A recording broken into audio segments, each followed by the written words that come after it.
नमस्कार दोस्तों, मेरा नाम है विमल सिंह बालाजी। स्टडी अड्डा में आप सभी का स्वागत। बीपीएससी टीआरई 3 बिहार शिक्षक भर्ती, बिहार में जो ऑलरेडी शिक्षक हैं सभी को लेकर के मल्टीपल एक से ज़्यादा अपडेट हैं।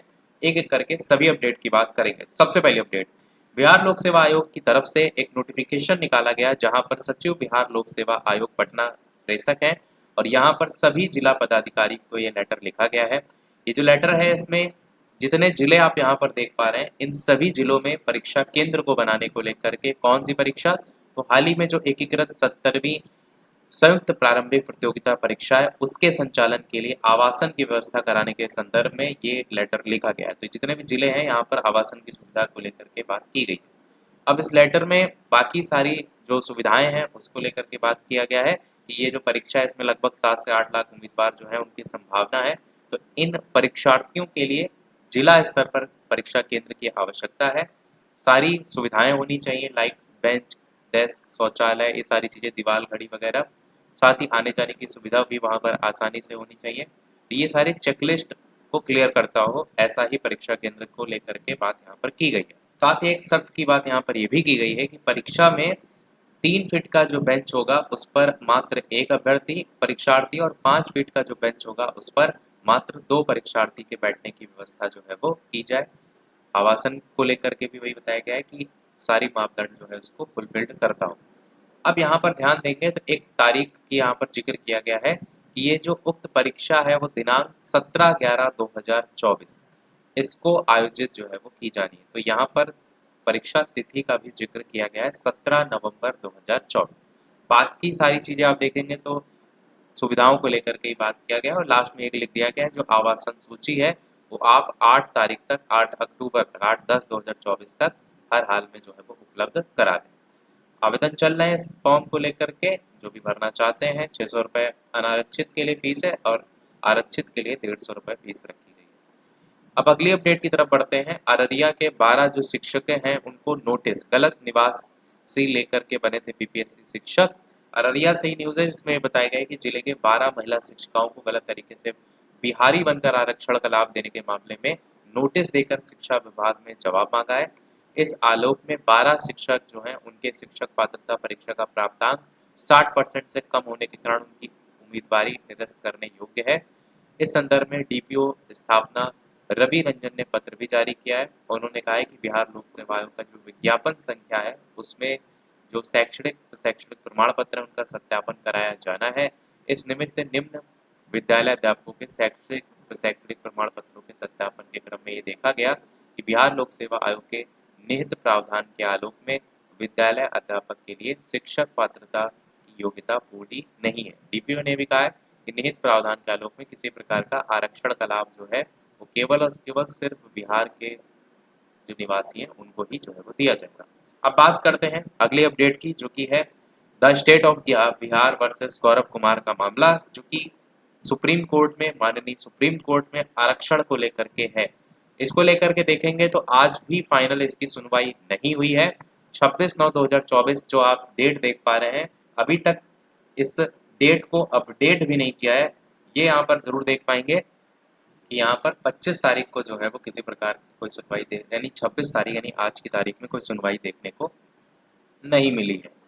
काफ़ी तारीख इसमें ऑलरेडी बढ़ चुकी हैं। एक तरफ जो अभ्यर्थी हैं उनका ये कहना है कि अगर ये समय से आरक्षण रोस्टर नहीं भेजा जाता है तो आंदोलन करेंगे, जिसको लेकर के मैंने कल बताया भी था। क्योंकि अगर आरक्षण रोस्टर नहीं भेजा जाएगा तो रिजल्ट उतना ही लेट होता चला जाएगा और आरक्षण रोस्टर ना भेजने का सीधा संबंध इसी कोर्ट ऑर्डर से रिलेटेड है। क्योंकि जितना लेट हो रहा है गवर्नमेंट भी यही चाह रही है कि और ज़्यादा जो है हम इंतजार कर लेंगे, पर फाइनल ऑर्डर के बाद ही कहीं ना कहीं जैसी सिचुएशन बन रही है वो रोस्टर भेजने के जो अंदेशा है वो देखने को मिल रहा है। अब बात करते हैं अगली एक नोटिफिकेशन। ये बिहार सरकार शिक्षा विभाग की तरफ से जारी किया गया पश्चिमी चंपारण बेतिया में। ये जो लेटर लिखा गया है ये एक्चुअल में जो ऑनलाइन अटेंडेंस है उसको लेकर के है, जहाँ पर कई ऐसे कैंडिडेट हैं जिनको लेकर के जो फोटो का स्टेटस देखने को मिलेगा वो यहाँ पर देखने को मिलेगा, फोटो नॉट इन स्कूल। यहाँ पर देख रहे हैं photo not in auto rickshaw, इसी प्रकार फोटो नॉट इन स्कूल। इसी में एक और यहाँ पर पॉइंट देखने को मिलेगा कि टीचर इन टी शर्ट, मतलब ये सभी भी आधार बनाए जा रहे हैं आपके अटेंडेंस में जो सेल्फी फोटो खींच करके जो है वो भेजनी होती है। तो आप देख लीजिए यहाँ पर क्या जो है वो सारी चीज़ें चल रही हैं। और यहाँ पर देखिए फोटो एट होम, जबकि कई ये सारी चीज़ें मैं आपको इसलिए दिखा रहा हूँ क्योंकि कई ऐसे कैंडिडेट हैं जो ये लगातार शिकायत कर रहे हैं कि वो फोटो अपने लोकेशन, सही एग्जैक्ट लोकेशन की भी भेज रहे हैं, फिर भी जो इनका एप्लीकेशन है वो थोड़ा इस प्रकार से है, उसमें बग है कि वो सही तरीके से उसको डिटेक्ट नहीं कर पा रहे हैं। विद्यालय में रह करके भी अपनी जो लोकेशन भेज रहे हैं कैंडिडेट, उसके बावजूद ये सारी दिक्कतें कई बार देखने को मिल रही है। जैसे इसमें देख रहे हैं फोटो इन एट होम करके, नॉट इन स्कूल, इस तरीके से यहाँ पर देखने को मिल रहा है। नॉट इन स्कूल इसलिए लिखा है, एक्चुअल में उसमें जो मोबाइल ऐप है उसमें एक इन्होंने इस तरीका से बना रखा है कि आपकी अगर जो लोकेशन होगी, करंट लोकेशन होगी, वो अगर 500 मीटर से ज़्यादा होगी, ऐसी कंडीशन में आपका ये जो मोबाइल ऐप है जिसको लेकर के नीचे लिखा है कि शिक्षकों द्वारा ई शिक्षा कोष जो मोबाइल ऐप है, इसके माध्यम से उपस्थिति दर्ज कराने के क्रम में अपने नाम के सम्मुख अंकित त्रुटियों के संदर्भ में अपना साक्ष्य यहाँ पर देखिए मांगा गया है 2 दिनों के अंदर। तो ये जो ई शिक्षा कोष मोबाइल ऐप है ना, इसमें है कि 500 मीटर की जो रेंज है, उस 500 मीटर में अगर आप सेल्फी अपनी ले रहे हैं तो कोई दिक्कत वाली बात नहीं है। अगर उससे ज़्यादा है तो उस कंडीशन में इस तरीके से यहाँ पर ऐप डिटेक्ट कर रही है आपकी फ़ोटो के माध्यम से। और एक जैसे कि यहाँ पर किसी में स्कूल लिखा है, किसी में होम लिखा है, किसी में ऑटो रिक्शा लिखा है, जैसे यहाँ टी शर्ट लिखा है, इस तरीके की चीज़ें देखने को मिल रही है। बाकी ये भी लिखा है संतोषप्रद अगर स्पष्टीकरण नहीं प्राप्त होता है, ई शिक्षा कोष मोबाइल ऐप में फर्जीवाड़ा कर उपस्थिति दर्ज करना अथवा जानबूझकर उपस्थिति में गड़बड़ी करने में के आरोप में जो उस तिथि है उसका वेतन कटौती भी करके कठोर अनुशासनक और विधि सम्मत कार्रवाई जो है वो की जाएगी। पश्चिमी चंपारण बेतिया को लेकर अब बात करते हैं अगली अपडेट।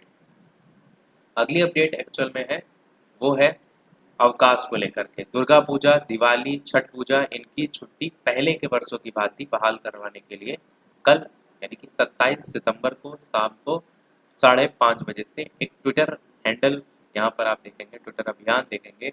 हैशटैग क्या है? रिस्टोर पूजा वेकेशन। इसके साथ जो है ट्रेंडिंग रखा गया है। और ये कारण भाई यही है, आपने देखा होगा तो बिहार शिक्षक भर्ती में ये चीज़ें देखने को मिली हैं कि जो मुख्य अवकाश है उसको लेकर के पहले से अभ्यर्थी जो आरोप है वो लगाते हैं कि जो मुख्य अवकाश है उसको भी कैलेंडर से जो है वो हटा दिया जाता है। तो इस कारण से ये आपका एक ट्विटर ट्रेंडर के तौर पर बिहार शिक्षक के लिए इस चीज़ को यहाँ पर क्लियर किया, क्योंकि ऊपर सारी अपडेट जितनी हमने बात की लगभग सभी बिहार शिक्षक के लिए थी। तो ये रखा गया है। तो जो भी बिहार शिक्षक से संबंधित है उन तक पहुँचा दीजिएगा ताकि जो उनका ये यहाँ पर अभियान है उसको जो है वो सफल बनाया जा सके। यही था हमारे सोरल अपडेट में। वीडियो लाइक शेयर सब्सक्राइब कीजिएगा। मिलते हैं अगले अपडेट में, तब तक के लिए सभी को नमस्कार, जय हिंद।